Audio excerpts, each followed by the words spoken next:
Hey neighbors, Kevin here with eTrailer, and today we're going to be taking a look at and showing you how to install the eTrailer trailer hitch receiver here on our 2025 GMC Terrain. So the GMC Terrain is a very popular car. It's going to give you that smaller SUV style with a little bit more capacity, but sometimes there's just not enough for all the things you want to haul around, or maybe you need to haul a bike rack or take a trailer out so that you can go camping with the family. Now to do all that, you're going to need a trailer hitch receiver. And for that, we have the eTrailer trailer hitch receiver, which is going to allow you to do all those activities and more. So taking a closer look at our trailer hitch receiver, this is going to come with a 2-inch by 2-inch receiver tube opening. It's going to have a 4,500 pound gross towing capacity and a 675 pound tongue weight capacity. Now that does not mean that you can just throw on 4,500 pounds and take off and be good to go. You will need to first verify that your Terrain can actually tow that capacity, and if not, then you're going to need to stay within your vehicle's capacity so that you're not overloading it. In that case, that might be where you need to start looking at suspension enhancements so you can help stiffen up the suspension and kind of keep your trailer hitch up a little bit higher so that way it's not sagging as you add on that extra weight. Our hitch is going to require a 5/8 hitch pin. That'll slot right through and we can pop it into place. This won't be included with your trailer hitch. Typically this is going to be with whatever kind of accessory you have. If you don't have one, you will need to pick one up, but luckily we offer those here as well.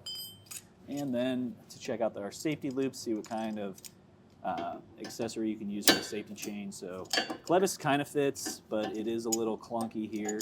You might have that kind of bind up a little bit. You might want to instead go the other way. Yeah, it's a little bit better. I typically like to have it inside so that it's kind of always pulling down on it, and then you don't have to worry about that latch.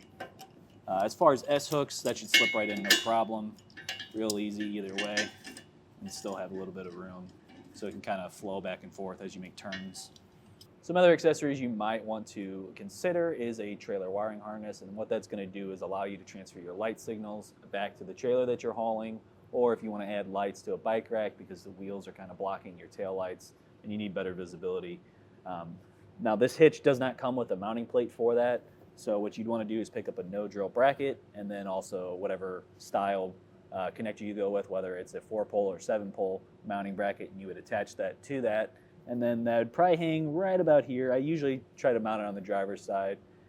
With this vehicle, with how long that receiver tube sits out, I'd probably go with the longer no drill mounting bracket just because you really want to kind of have that sit further out so that you can easily hook up to it when you're out there. So if you're planning on towing a trailer, or you just have an accessory that doesn't already have an anti-rattle device installed inside of it, you're going to hear a whole lot of this as you're driving around. And that gets pretty annoying, especially when you're towing the trailer, because it's also going to be making a whole bunch of rattling noise itself. So that's where an anti-rattle collar, like our eTrailer one right here, is going to be the better option. If we look at the back side of it, there's going to be 2 brackets that you can move in and out using an Allen key, and that way you can slide it on. Even different style hitches where the opening has a bit more of a lip on it, you can kind of work this off, and if you fully need to take it off, slide it on and then put that back on, you still can. So I already have it pre-loosened. We'll slide that right up, and then we can use our Allen key to tighten it up. I like to go back and forth a bit just to kind of keep it even. Otherwise, you can find that one side could be a little bit crooked. That nice and tight, we can slip our ball mount back in. Pop our pin and clip in, and we still have that rattle, so we'll go ahead and tighten this. Go that way. So we're going to go counterclockwise and have our bar that's inside pull down on it. If we draw down on it, it's going to also have gravity helping it. Running it down. Nice and tight. Now we don't have that rattling. So one of the most important things here is going to be our measurements. So this is going to have right around 9 3/4 inches of ground clearance. When we look at our hitch pin out to our fascia here, so anytime we fold up our bike rack or our cargo carrier, we need to make sure that we actually clear the fascia. That's going to require about 5.5 inches at minimum to clear that. And then depending on what kind of accessory you have, I have seen a few where they have an extra long shank and you need that extra room behind the hitch pin hole.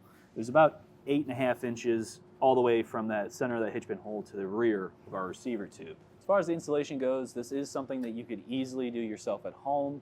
The only extra tool you might need is a grinding bit or a file, because you are going to have to enlarge 2 holes so that you can pass all your hardware through the frame rails and then get your hitch in place.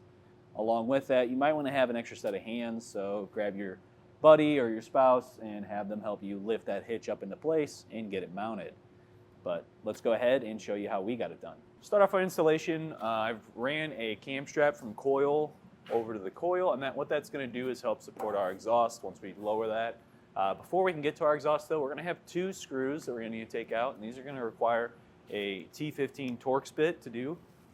So we'll pop those 2 out, and that's just going to give us a little bit more room to work with here. Now, using a 15mm socket, we're going to remove the bolts holding up the rubber isolators for the backside here. You're going to have that bolt head be facing towards the front of the vehicle, so you want to make sure that you're grabbing onto this and not the weld nut that's on the backside here. All right, we can push up on this, kind of get that tab out of the way, and then we'll slide this down. We'll do the same thing on the other side, and then we can drop that other rubber isolator hanger. You can spray a little bit of lubricant on here too, and help make it easier to slide off.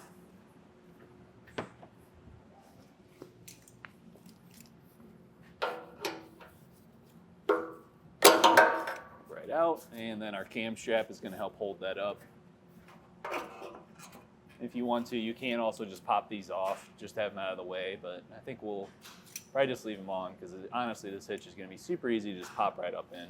We're also going to just kind of pry back on our fascia, and then you can drop the bracket for the muffler here back a little bit. And like I said, if you wanted to, you could pop this off. You don't really have to. I mean, that's a fight that isn't really worth your time. Just kind of slide it up out of the way, and we can kind of move those around still if they do get in the way when we're sliding our hitch into place. Now that we've enlarged our hole, we're going to run a fish wire through the threads of our bolt. I like to leave like 1 or 2 threads off. I've had a couple times where they just kind of bind up and then don't want to come back off, and then you're fighting it for no reason. And then we'll also slip on one of our spacer blocks. Now when we push this up, we're going to be pushing our fish wire end through first. And what you can do is stick your finger up in one of those holes, and you can kind of feel around for it. So once that hits my pinky here, I can pull my pinky back down, push my fish wire through. We'll push our spacer block up, and then our bolt.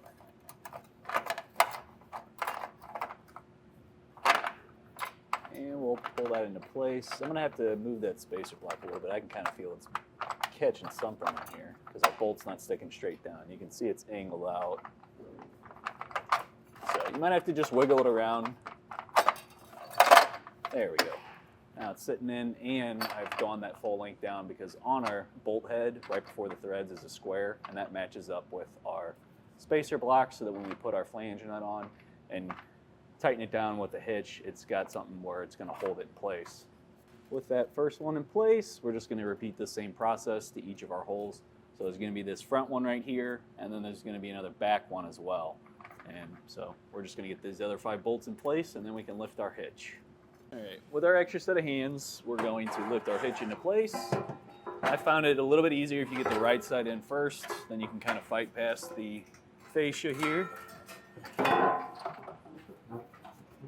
And we can slip in our fish wires. Now we're not going to be using that smaller hole in the center. We're going to use the slotted hole instead.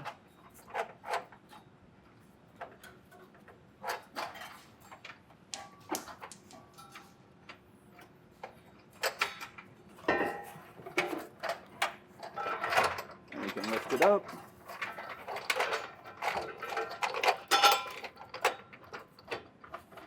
And I'm going to get that first one in place just because it's a smaller hole, so that way it'll kind of help hold it up, and also it'll keep some tension on it. All right, using one finger, I'm going to kind of help keep a little bit more pressure on that bolt, and we're going to take off our fish wire. Then we can put on one of our flange nuts.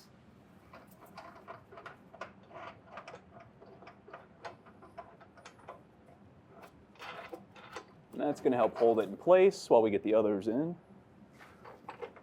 So for these other ones where it's in a slotted hole and you have a lot of room for it to kind of move around, what I like to do is either use a smaller screwdriver and kind of press in on the bolt, or if you got enough room, you can put your fingernail in there just so it doesn't flop back up into the frame rail. And you want to make sure that these are fully down and they're sitting within that spacer block. With our hardware snug down, we can come back with our torque wrench and fully tighten it down to the specifications listed in the instructions. And after that, we're going to put our exhaust back up, and then we can also reattach our fascia. Well, I think that about does it for today's look at and installation of the eTrailer trailer hitch receiver here on our 2025 GMC Terrain. My name's Kevin, and if this video wasn't helpful to you, please feel free to reach out via our Ask the Experts link, comment on this video, or a phone call to our customer service department, and we'd be happy to help you out and figure out exactly which trailer hitch would be the right fit for your journey.